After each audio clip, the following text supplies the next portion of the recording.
Hello guys, कैसे आप सभी लोग। बुक ऑफ स्पर के कौन एपिसोड के साथ हाजिर हूँ। तो जैसा कि लास्ट एपिसोड में हम सभी ने देखा था, लूफेन बहुत ही ज्यादा गुस्से से ल्यूजी की गर्दन को पकड़ते हुए कहता है, अरे ल्यूजी के बच्चे, जल्दी से अपनी पॉइजन की एंटीडोट को बाहर निकाल, नहीं तो तुझे मैं ये पर ही काट डालूंगा।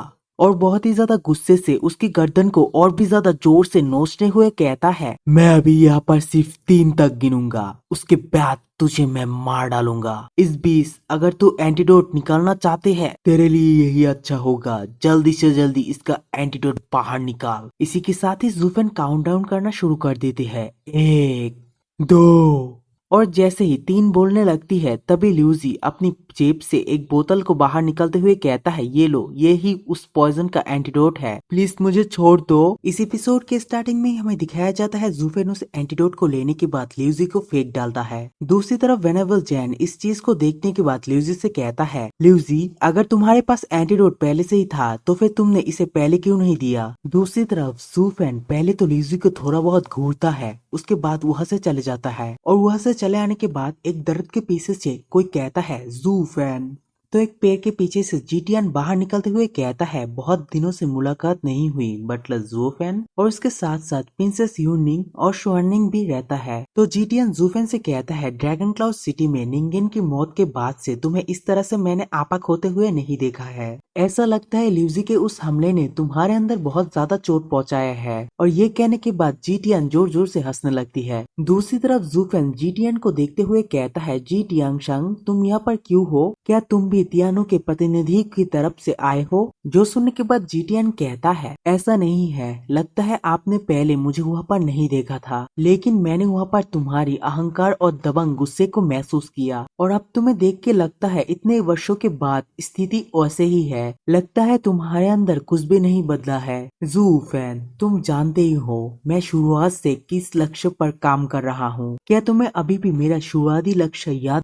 इसलिए जब से तुमने तियानो को छोड़ा है, मैं भी वहां से चला गया और अब मैं यहाँ पर शॉर्ट गॉड सेक्टर का एक डिसेबल हूँ। और जूफेन को चुनौती देते हुए कहता है, मैं 3 प्रमुख संप्रदाय की लड़ाई में तुम्हारा इंतजार करूंगा। तो ये सुनने के बाद जूफेन पहले तो उसकी तरफ देखता है, उसके बाद वो उससे कहता है, कहने की जरूरत नहीं, प्लीज मेरे ऊपर एक एहसान कर दो। और उस एंटीडोट को जीटियन को देने लगती है। तो ये चीज देखने के बाद जीटियन भी बहुत ज्यादा शॉक्ड हो जाती है। वो भी जूफेन के हाथ से उस एंटीडोट को ले लेता है और जूफेन से कहता है, अफसोस, ये तो बिल्कुल पहले जैसा ही है, मैं कभी भी तुच्छ मामलों में शामिल नहीं होता। और वह से जाते हुए कहता है, जबकि तुमने कहा है तो फिर ठीक है, मैं उसे इस एंटीडोट को दे दूंगा। और पीछे की तरफ मुड़कर यूनिंग और स्वाइंगर से कहता है, तुम दोनों मेरे साथ क्यों नहीं आते?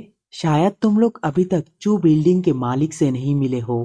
और जूफेन से कहता है, इस बार जब हम मिलेंगे तो फिर खुद को और दुश्मन को जानकर हम लोग इस डबल ड्रैगन गैदरिंग के अंदर हर लड़ाई को जीत सकते हैं। और दूसरी तरफ स्वाइंगर और यूनिंग जीटियन से कहता है, ठीक है, चलो हम लोग तुम्हारे साथ ही चलते हैं। जिसके बाद जूफेन उन तीनों को वहां से जाता हुआ देखता है और थोड़ी देर के बाद वहां से घूम जाता है और अपनी फ्लाइंग विंग को बाहर निकलते हुए वहां से तुरंत ही निकल जाता है। तो जूफेन जाने के बाद एलेजन बहुत ही ज्यादा गुस्से से ल्यूजी से कहता है, ग्रीन स्कॉर्पियन, अगर तुम्हारे पास एंटीडोट था तो फिर तुम जल्दी से उसे क्यों नहीं दे दिया था? और तुमने उस औरत पर हमला करने की कोशिश की, तुम तो वाकई में बहुत ही ज्यादा बेवकूफ हो। जो फैन ने तुम्हें नहीं मारा, तुम तो वाकई में बहुत ज्यादा लकी हो, तुम वास्तव में अपनी जान को खुद बचाया है। तभी ल्यूजी अपनी छेने के ऊपर हाथ रखते हुए कहता है, मुझे लगा उन दोनों ने अपनी दोस्ती तोड़ दिया है। क्या लास्ट टाइम वो दोनों ऐसा नहीं कहा था, अगर वो दोनों फिर से मिलेंगे तो फिर कोई भी पीछे नहीं हटेगा? जो सुनने के बाद क्विलैंग आसमान की तरफ देखते हुए कहता है,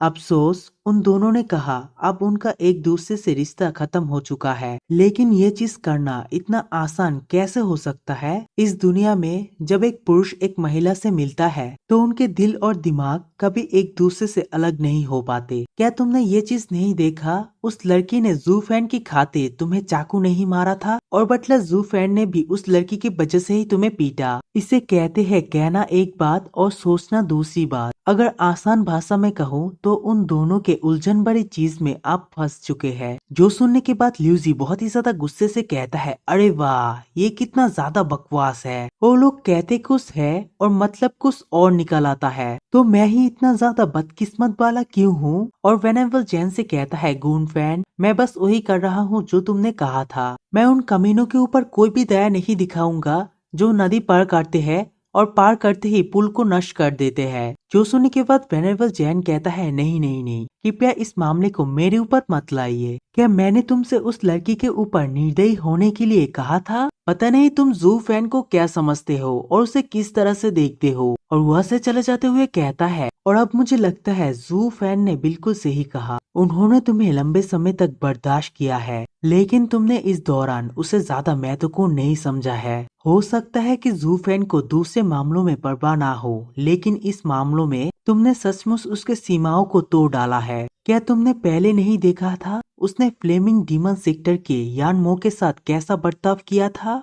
और दूसरी तरफ क्विलिंग भी कहता है, हाँ इस समय आप सचमुच पिटाई के लायक है। बेहतर होगा बाहरी लोग कभी भी स्त्री पुरुष के मामलों के अंदर मत पड़े, वरना आपका भी हाल मेरे जैसा ही हो जाएगा। और दूसरी तरफ लिवजी, सभी लोग उसे छोड़कर वहां से जाता हुआ देख के बहुत ही ज्यादा रिग्रेट करने लगती है और बहुत ही ज्यादा मुश्किल से उनके पीछे पीछे आने लगती है और अपने मन के अंदर सोचता है, धत तेरी की जू फैन, तुम बस मेरा इंतजार करो और इसके साथ तुम सभी लोग भी मेरा इंतजार करो। मैं एक दिन तुम सभी लोगों को देख लूंगा। जिसके बाद सीन शिफ्ट होता है और फिर हमें एक कोर्टयार्ड का सीन दिखाया जाता है, जहां पर एक बंदा कहता है, किंग चैंग तुम कैसे हो? तो उस कोर्टयार्ड के अंदर हमें दिखाया जाता है हेवनली मिस्टिकल सेक्टर के सभी लोग ही बहुत ही ज्यादा हैरान परेशान होकर सामने की तरफ देखने लगती है, क्योंकि किंग चैंग की हालत बहुत ही ज्यादा खराब रहती है। वो मेडिटेट के अंदर बैठकर अपनी बॉडी के अंदर वाली पॉइजन के साथ फाइट करने लगती है। तभी वह के प्रिंस कहता है, ये राक्षस इतनी ज्यादा घृणित और कमीने क्यों है? वो लोग इतने ज्यादा क्रूर है कि युद्ध को हारने के बाद भी वो लोग इतनी ज्यादा क्रूर रणनीति के ऊपर उतर आए। दूसरी तरफ किंग चैंग के फेलो सिस्टर कहता है, इसे देखकर पता नहीं चल रहा है सिस्टर किंग चैंग खतरों के अंदर है या फिर नहीं। मैंने बहुत सारी हीलिंग और डिटॉक्सिफाई पील लिया है, लेकिन फिर भी वो पील मेरे बॉडी के पॉइजन के ऊपर उतना ज्यादा हावी नहीं हो पा रहा है। तभी उनके ग्रेट एल्डर कहता है, इतनी ज्यादा जल्दबाजी करने की कोई जरूरत नहीं है। मैं किंग चैंग के लिए पहले से ही इस पॉइजन की जांच किया है, ये कोई जानलेवा जहर नहीं होना चाहिए। आखिरकार ये डबल ड्रैगन गैदरिंग है और यहाँ पर लोगों को मारने के लिए अनुमति नहीं दिया जा सकता है। लेकिन इस कुछ दिनों में किंग चैंग को शायद बहुत अच्छी महसूस नहीं हो रहा होगा। जो सुनने के बाद वहाँ के प्रिंस कहता है, उन दुष्ट खलनायक ने वास्तव में किंग चैंग को बहुत ही ज्यादा दर्द दिया होगा। मैं जुआन शायू उन्हें कभी भी माफ नहीं करूंगा और इस चीज को इतनी आसानी से जाने नहीं दूंगा। तभी वह के दरवाजा खोलकर एक गार्ड अंदर आते हुए कहता है, यंग मास्टर और एल्डर, मैं आप लोगों के लिए एक रिपोर्ट लाया हूँ। शॉर्ट गॉड सेक्टर के डिसेबल जी टियान आप लोगों से मिलना चाहते हैं। जो सुनने के बाद यंग मास्टर कहता है, ये तो 3 संप्रदाय के अंदर सबसे पहला है। और दूसरी तरफ ग्रेट एल्डर कहता है, शॉर्ट गॉड सेक्टर के एक आदमी अचानक से हमारी सेक्टर पर क्यों आएगा? तभी किंग चैंग बहुत ज्यादा दर्द में कहता है, उसे अंदर आने दो। वो तियानो का मेरा पुराना दोस्त है, शायद वो मुझसे मिलने के लिए आया होगा।